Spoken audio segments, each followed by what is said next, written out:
8-year-old Noah Carter sat quietly at the far end of the school cafeteria, carefully unwrapping the lunch his mother had packed that morning.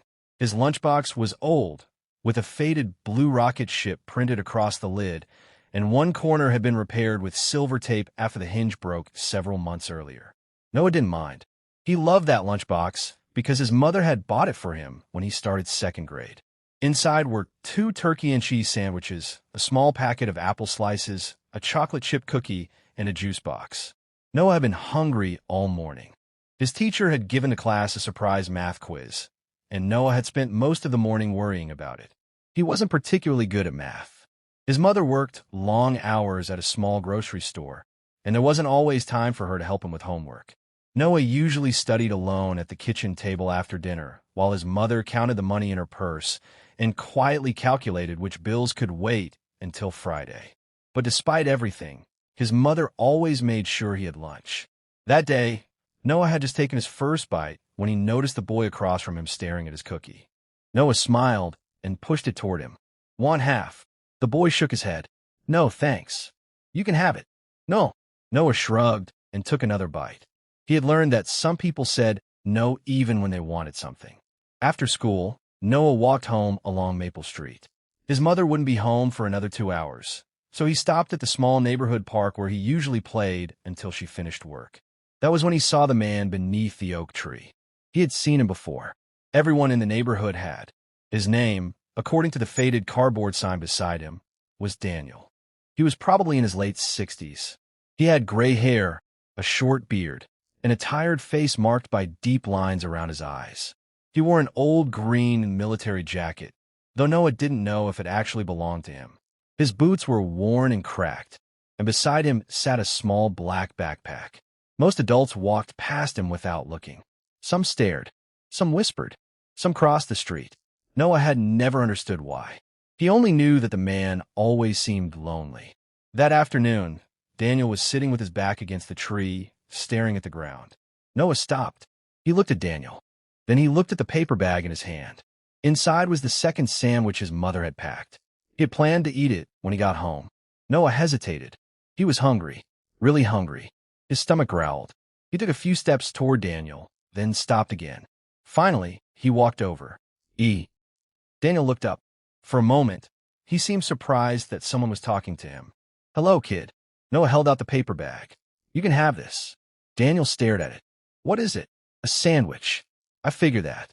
Noah smiled. "My mom made 2. Daniel looked at the bag again. "You sure?" Noah nodded. "I already ate one."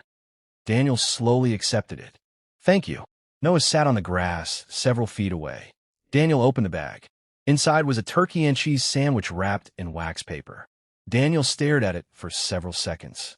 Then he closed his eyes. Noah noticed something strange. The man's hands were shaking. "Are you okay?" Daniel swallowed. "Yeah." He looked at the sandwich. "It's just been a while. A while since you had a sandwich. A while since somebody gave me one." Noah didn't know what to say, so he simply sat there. Daniel took a bite. He chewed slowly. Then he looked toward Noah. "You know, kid, people don't usually sit with me." "Why?" Daniel smiled sadly. "Maybe because they think I don't belong here." Noah frowned. "Everybody belongs somewhere."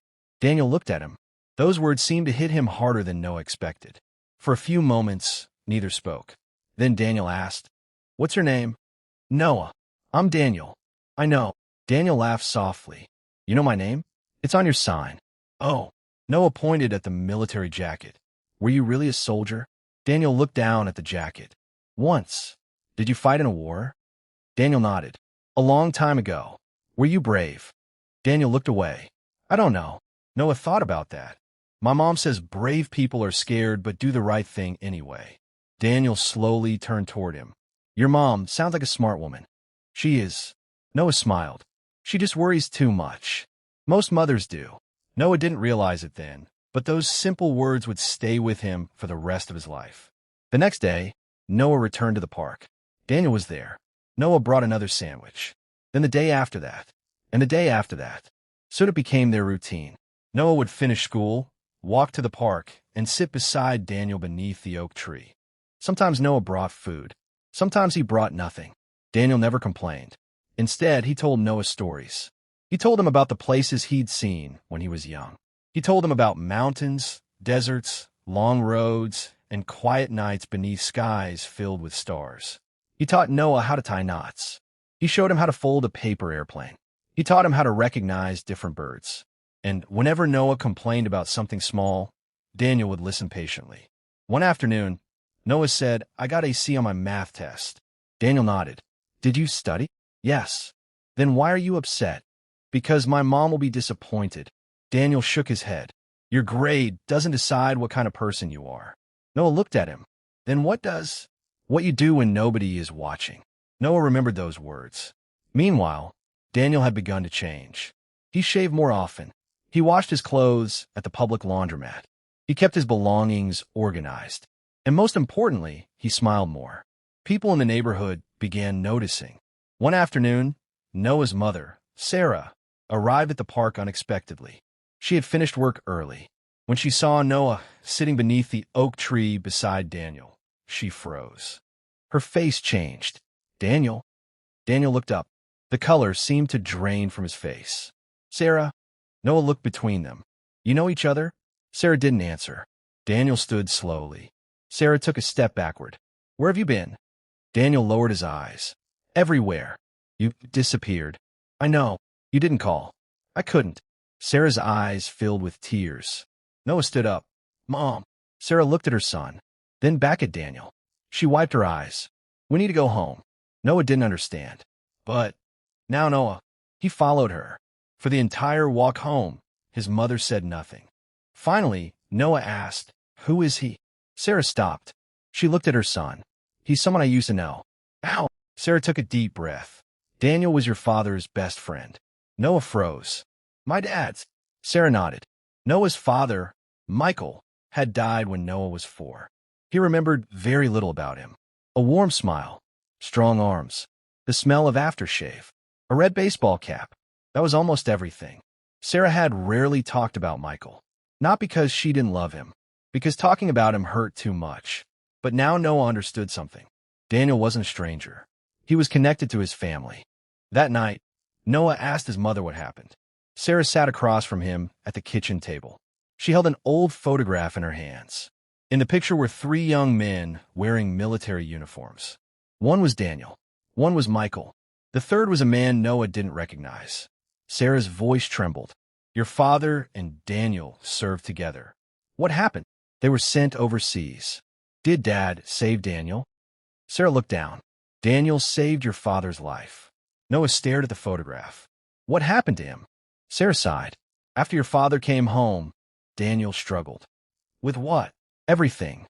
She paused. He had seen things nobody should have to see. He couldn't sleep. He couldn't adjust. He lost his job. His marriage ended. He became angry and isolated.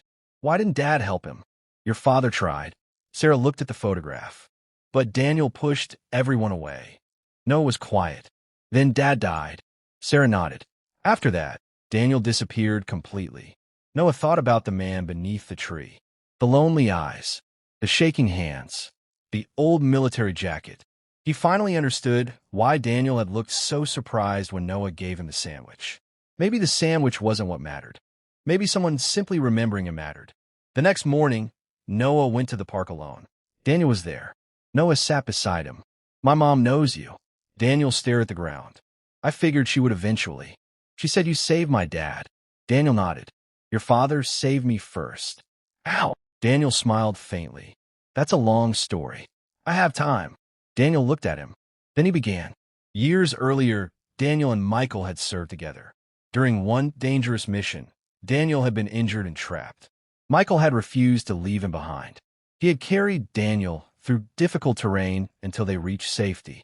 After returning home, Michael stayed in contact with Daniel. They became brothers in everything but blood. But Daniel's life slowly fell apart. He lost his marriage, then his job, then his home.